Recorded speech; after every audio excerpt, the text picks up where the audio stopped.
Bapak Ibu yang dimuliakan Allah Subhanahu wa taala, ala fil jasadi mudghah, ketahuilah di dalam jasadmu itu ada segumpal. Idza saluhat, kalau dia baik, saluhal jasadu kulluh, yang lain ikut menjadi baik. Wa idza fasadat, kalau dia rusak, fasadal jasadu kulluh, yang lain ikut menjadi rusak. Di mana dia? Ala wahyal qalb, dia adalah hati. Maka yang pertama kali menghitam itu apa kata Allah? Kalla balrana, ada satu titik hitam. Ala qulubihim, ada satu titik hitam di dalam hati mereka. Ketika satu titik dibiarkan berubah menjadi dua titik, dua titik dibiarkan berubah menjadi tiga titik, 5 titik, 10, 100, 1000, maka dia pun menjadi hitam semuanya. Ketika hati sudah hitam, maka itulah azab di atas azab. Khatamallahu ala qulubihim. Setelah hati menghitam, terkunci, menular ke telinga. Wa ala sam'ihim. Setelah telinga, wa ala absarihim ghishawah. Padahal 3 itulah nanti yang akan ditanya di hadapan Allah. Inna sam'a wal basar wal fuad. Coba lihat, ketika akan ditanya, yang ditanya 3, tapi diawali dari telinga. Inna sam'a wal basar wal fuad, telinga, mata, hati. Tapi ketika terkunci, yang duluan dikunci hati. Khatamallahu ala qulubihim wa ala sam'ihim wa ala absarihim. Kalau hati sudah terkunci, telinga tersumbat, mata tertutup. Summum bukmun umyum, summum bukmun umyum, peka, tuli, bisu, apapun tak lagi masuk ke telinga. Malam ini kita menyadarkan diri kita, terlebih lagi yang berceramah, jangan kau hanya sampai menyampaikan ayat saja. Hai Abdul Somad, apakah kau yang bicara itu hatimu sudah hidup? Senantiasa merasakan diri, aku orang paling hina, aku orang paling kotor, ditempelkan kening ke lantai di tempat yang diinjak tapak kaki, mengatakan bahwa aku bukan siapa-siapa. Malam ini Kepala Kanwil BPN Provinsi, Kabupaten, saya tak bisa membedakan mana yang kabupaten, mana yang kota, mana pegawai tinggi, mana pegawai rendah. Semuanya rata sama. Andai dibuat acaranya di kantor, mungkin saya segan, sungkan melihat dari seragamnya, bajunya. Tapi malam ini semuanya sama. Andai tak disebut tadi Pak Kepala Kantor, Pak Kanwil, saya pun tak tahu mana Pak Kanwil, mana tidak. Fotonya ganteng pula aslinya lagi daripada foto. Artinya apa? Bahwa kalau sudah masuk ke dalam masjid, ketika engkau merasa dirimu tinggi di atas, kau bukan apa-apa, karena yang paling tinggi di badanmu pun kau tempelkan. Tapi saat kau jatuh, rendah, down, stres, kau jangan merasa rendah, karena kau tegak berdiri di hadapan Allah. Kau angkat 2 tangan, Allahu Akbar.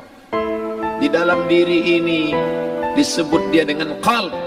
Kenapa disebut qalb? Orang Arab menyebut qalb qallaba, karena sifatnya berbolak-balik. Pada saat selesai salat, astaghfirullahalazim, tidak ada yang paling bersih, dia bersih. Tapi pada saat petang sore hari, yusbihu mu'minan, paginya putih, bersih, tak bernoda. Wa yumsi kafiran, petangnya hitam. Makanya dari pagi dibersihkan. Salat subuh bersih, salat zuhur bersih, condong matahari salat asar bersih, tenggelam matahari salat maghrib bersih, sempurna gelap malam salat isya bersih, tengah malam bangun tahajud munajat, di tengah malam orang tertidur. Wa tusalli bil laili wan nasu niyam, engkau tegak di waktu malam, di saat orang semua sedang tenggelam dalam lelap tidur panjang. Tapi engkau menangis meratap mengenang dosa begitu banyak. Sab'atun yuzilluhumullah, di antara 7 yang mendapatkan naungan Allah. Yauma la zilla illa zilluh, hari itu tak ada naungan kecuali naungan Allah. Di antara yang mendapatkan naungan itu adalah rajulun zakarallah, orang yang berzikir, munajat, muhasabah diri di tengah malam, sunyi, sepi, fafadat ainahu, menetes air matanya. Berapa banyak sudah harta dititipkan Allah, berapa kupakai untuk zakat, wakaf, infak, sedekah, wasiat, hibah, ghanimah, harta rampasan perang di zaman Nabi. 7 harta yang akan menolong di hadapan Allah, 1 pun tak dipakai. Umur diberikan Allah 40, 60, 70. Berapa yang kupakai untuk menolong agama Allah? Berapa yang kupakai untuk mengingat Allah? Mata, tangan, telinga, kaki akan diminta tanggung jawab di hadapan Allah. Al-yawma nakhtimu ala afwahihim, mulut terkunci, wa tukallimuna aydihim, tangan akan bicara, wa tashhadu arjuluhum, kaki akan bersaksi di hadapan Allah. Siapa yang bisa menolong waktu itu? Kalau pernah tangan ini saat punya kekuasaan, 1 coretan tanda tangan bisa mempermudah urusan masjid. Sebutir kekuasaan yang dititipkan Allah bisa dipakai menolong agama Allah. Itulah yang akan menolong di hadapan Allah. Apa yang disampaikan malam ini, semua biaya pengurusan masjid 0. Itulah sesungguhnya yang akan menolong di hadapan Allah. Adapun harta yang disimpan, tabungan, deposito, tanah, rumah, kendaraan, semua akan tinggal menjadi harta warisan. Istri mengambil 1/4 kalau ada anak. Kalau tak ada anak, istri mengambil 1/8. 1 miliar 125 juta bulan untuk istri.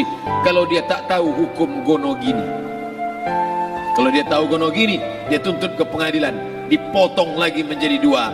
500 untuk dia.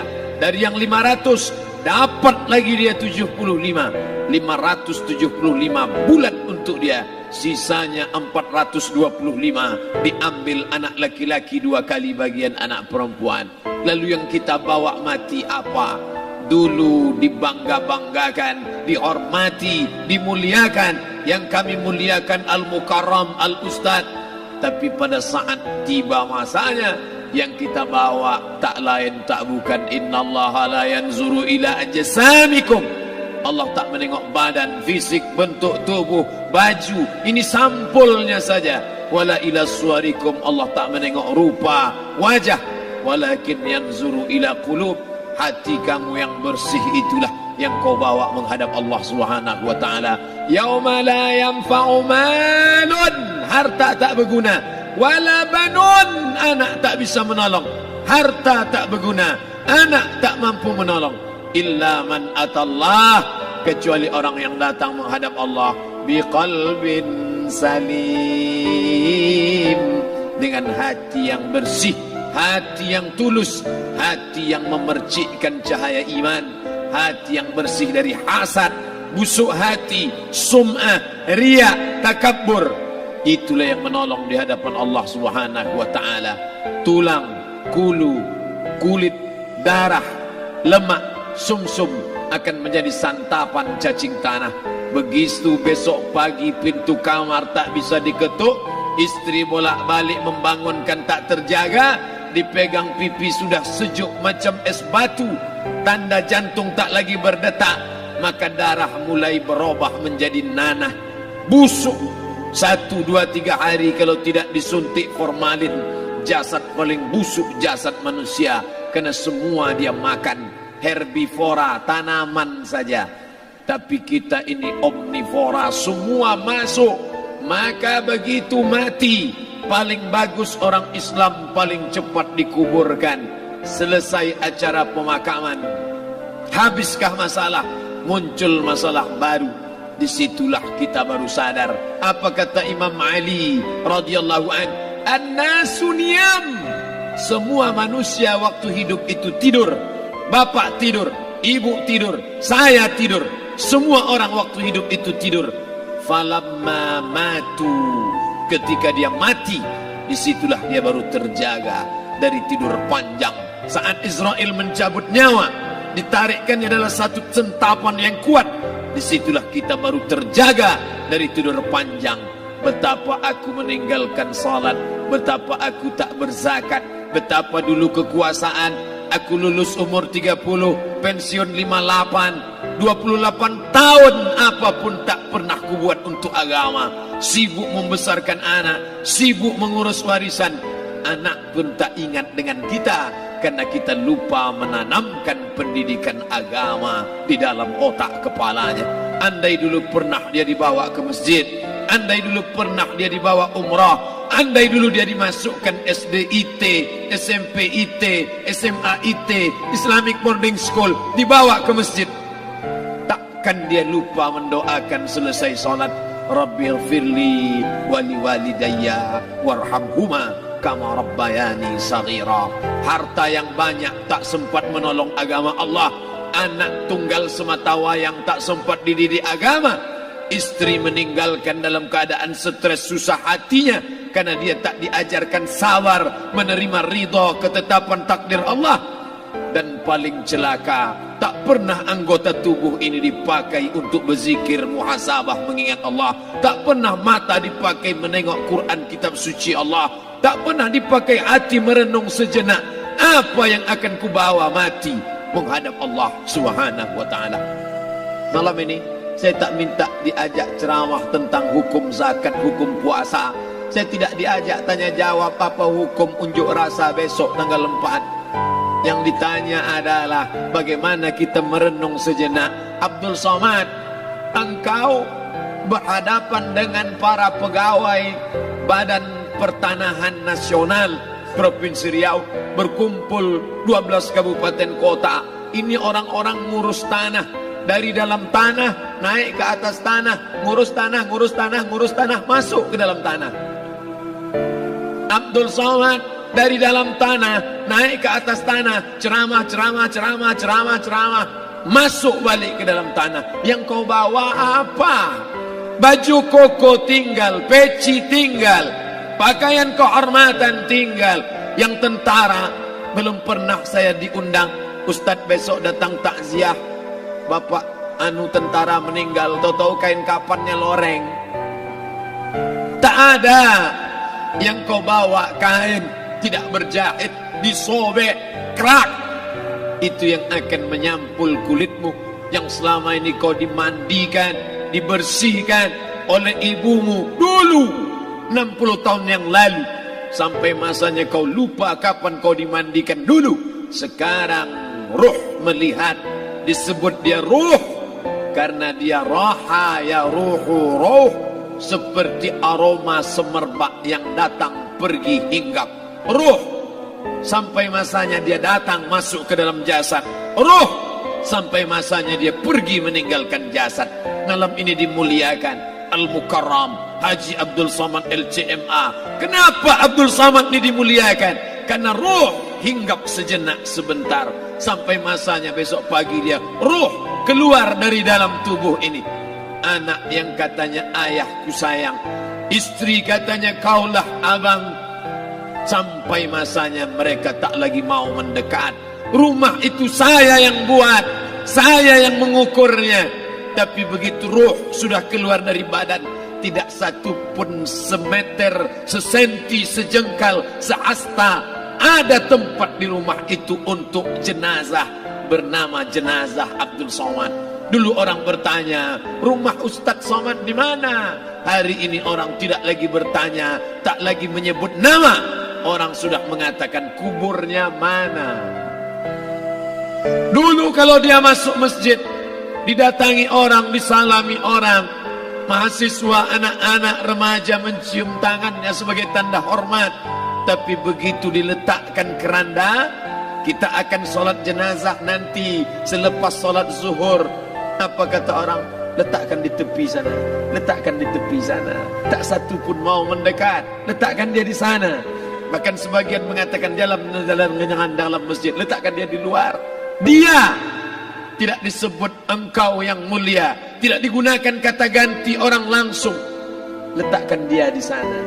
Bahkan sebagian tak lagi, padahal tempat paling mulia sebelah kanan, orang tak lagi mau di kanan, mulai dia menjauh ke kiri. Kenapa kau ke sana? Takut aku mimpi hantu nanti malam.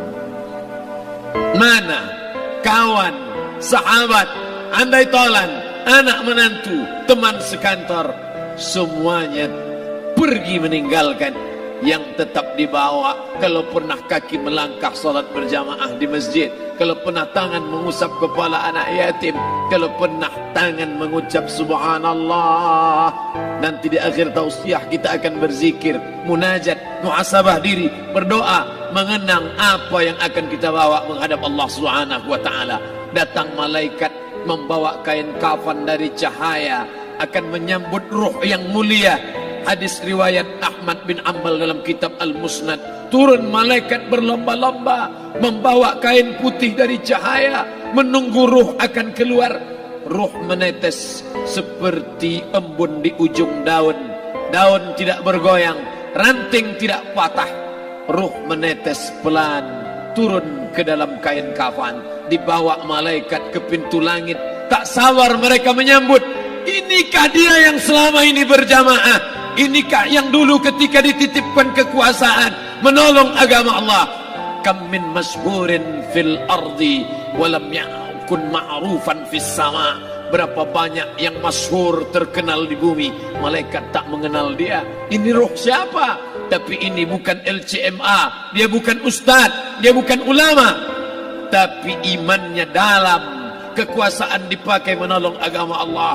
Ruhnya keluar di bawah, semua malaikat mengucapkan salam. Inilah orang yang selama ini kami tunggu-tunggu. Catatannya sudah lama. Setiap pagi petang, malaikat subuh membawa catatan namanya, malaikat malam membawa catatan namanya. Kami merindukannya. Begitu orang-orang yang masyhur di langit, tapi tak dikenal makhluk bumi. Tapi ada sebaliknya, yang ruhnya disentapkan, ditarik malaikat dengan begitu tarikan yang sangat kuat. Nabi bertanya saat Isra Mi'raj kepada mereka yang sudah mati ribuan tahun yang lalu, apa yang kalian rasakan?